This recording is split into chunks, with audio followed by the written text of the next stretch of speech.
وجہ سے گانا چھوڑ دی ہے، بجانے چھوڑ دی ہے، اس بوڑھی عورت کو قید کیا جائے، اس کو مارا جائے یا قتل کیا جائے۔ لہذا ان کا منصوبہ کامیاب ہوا۔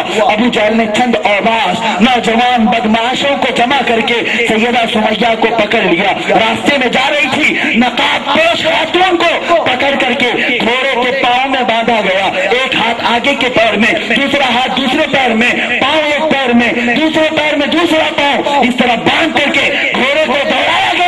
فرمایا جاتا ہے گھوڑا جب جب دوڑ رہا تھا ان کی ہڈیاں سرک رہی تھی، ہڈیاں ٹوٹنے کی آواز آ رہی تھی۔ جب وہ گھوڑا دوڑتا ہوا ابو جہل کے قریب پہنچا، ابو جہل نے ایک تیر ان کی شرمگاہ پر مارا، جس کی وجہ سے وہ جام شہادت پیش کر گئی۔ اللہ اکبر۔ اسلام کی یہ پہلی شہیدہ تھی، پہلی شہیدہ۔ کس بات میں انہوں نے جان دیا، کس بات میں اتنی تکلیفیں اٹھائی؟ ان کے اپنے گھر کا تو کوئی معاملہ نہیں تھا، وہ کوئی اپنا چین بزنس تو نہیں بڑھانا چاہ رہی تھی، کچھ نہیں، فقط رسول اللہ کا علم عام کرنا چاہ رہی تھی، اللہ کے کلام قرآن مقدسہ کو گھر گھر پہنچانا چاہتی تھی۔ یہ اتنی پاک خواہش تھی۔ آج میری ماں اور بہنیں، میں نے اسی لیے دعوت دیا، اگر سیدہ سمیہ کا تھوڑا سا بھی درد رکھتی ہو، میری مائیں، میری نوجوان عورتوں میں سے کوئی ایک عورت کھڑی ہو جائے اور سیدہ سمیہ کی روح کو نذرانہ پہنچائے، سیدہ سمیہ کی روح کو ہدیہ پہنچائے، اس لیے کہ وہ ایسی عورت ہے۔ ہم سارے مرد مل کر کے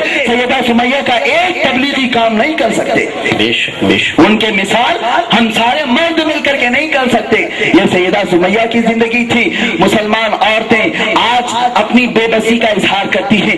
آخر میں اپنی گفتگو کو طول نہیں دوں گا، مختصراً انداز میں یوں سن لیں۔ آج گھروں کے جو معاملات ہیں، نہ اتفاقی نہ چارگی، شوہر اور بیوی کے جھگڑے، شادی ہوئے 6 مہینے برداشت ہوگا؟ اگر تمہاری مسجدوں میں آ کر کے کوئی ڈھول بجانے لگے، کیا تمہیں برداشت ہوگا؟ ہرگز نہیں، اس لیے کہ تم بچانا چاہتے ہو۔ یہ عبادت کی جگہ ہے، یہ اللہ کی بارگاہ میں پیشانی ٹیکنے کی جگہ ہے، اس کو ناپاک نہیں کیا جاتا۔